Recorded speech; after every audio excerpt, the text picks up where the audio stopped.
Iran కొత్త supreme Mojtaba Khamenei కూడా చనిపోయే పరిస్థితుల్లో ఉన్నాడు. ఇప్పుడు ప్రస్తుతానికి కోమాలో ఉన్నాడు అన్న విధంగా ట్రంప్తో పాటు ప్రపంచం కూడా నమ్మే ప్రయత్నాలు అయితే జరుగుతున్నాయి. ఎందుకంటే ఆయన ఇప్పటి వరకు బయటికి రాలేదు. పైగా ఇప్పుడు ఇరాన్ రాయబారి కూడా అలీ రజా సలారియన్ కూడా ఇదే విషయాన్ని ధృవీకరిస్తున్నాడు. ఆయన కోమాలో ఉండకపోవచ్చు కానీ తీవ్రంగా గాయాలయ్యాయి, చేతికి కాళ్ళకి చికిత్స పొందుతున్నాడు అన్న విధంగా మాట్లాడుతున్నాడు ఆ రాయబారి.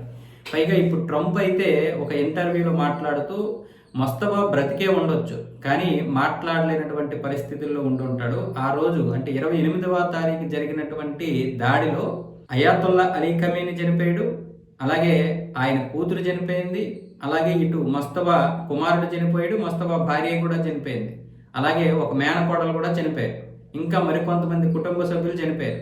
అక్కడే ఉన్నటువంటి ఖమేనీ రెండో కుమారుడు మొస్తఫా ఖమేనీ కూడా తీవ్రంగా గాయాలయ్యాడు. కానీ ఇప్పటి వరకు కూడా ఒక్కసారి కూడా ఆయన వీడియో రూపంలో కనిపించలేదు. పైగా మొన్న ఒక వీడియో విడుదలైంది. ఆ వీడియోని నిన్న కూడా బాగా ప్రచారం చేశారు. మా యొక్క ఉనికిని కోల్పోవలసి వస్తే మేము ప్రపంచాన్ని నాశనం చేసేస్తాం, మా మీద కనుక దాడులు జరిగితే తీవ్ర పరిణామాలు ఉంటాయి, అలాగే అమెరికా నష్టపరిహారం చేయాల్సి ఉంటుంది, ఇలాంటి వ్యాఖ్యలు బయటకు వచ్చాయి. కానీ అది వీడియో రూపంలో రాలేదు, ఆడియో రూపంలోనూ అలాగే రాతపూర్వకంగా వచ్చాయి.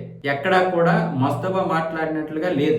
సో ఇవన్నీ చూస్తే ఆయన తీవ్రంగా గాయపడ్డాడు, మాట్లాడలేనటువంటి పరిస్థితుల్లో కేవలం బ్రతికి మాత్రమే ఉన్నాడు తప్ప మాట్లాడలేడు. పైగా ఎన్ని రోజులు కూడా బ్రతుకుతాడో తెలియనటువంటి పరిస్థితుల్లో ఉన్నాడు. అందుకే ఇప్పుడు ఆయన్ని సుప్రీం లీడర్గా చేసి ఇప్పుడు కొత్తగా ఈ మొజాయిక్ డిఫెన్స్ సిస్టమ్ తీసుకొచ్చారు. అంటే నాయకుడు ఆదేశాల కోసం కాకుండా స్వతంత్రంగా నిర్ణయాలు తీసుకొని మీకు మీరే పోరాటం చేయండి అనే ఒక కొత్త పద్ధతిని తీసుకొచ్చినటువంటి జఫారీ ఎవరైతే ఉన్నారో ఈ జఫారీ ఈ యొక్క సిస్టాన్ని తీసుకొచ్చారు.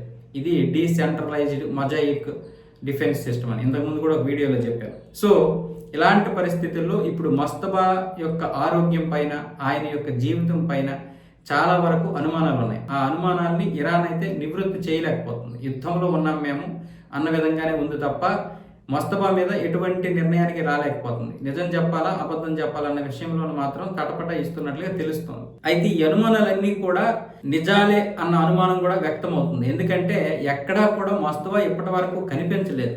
పైగా ఇరాన్ దీని గురించి మాట్లాడడానికి కూడా ఇష్టపడడం లేదు. బహుశా ఏదైనా జరిగి ఉండొచ్చు. ఎందుకంటే సొంత ఇరాన్ రాయబారి ఈ విషయం చెప్పాడంటే మామూలు విషయం ఏమీ కాదు.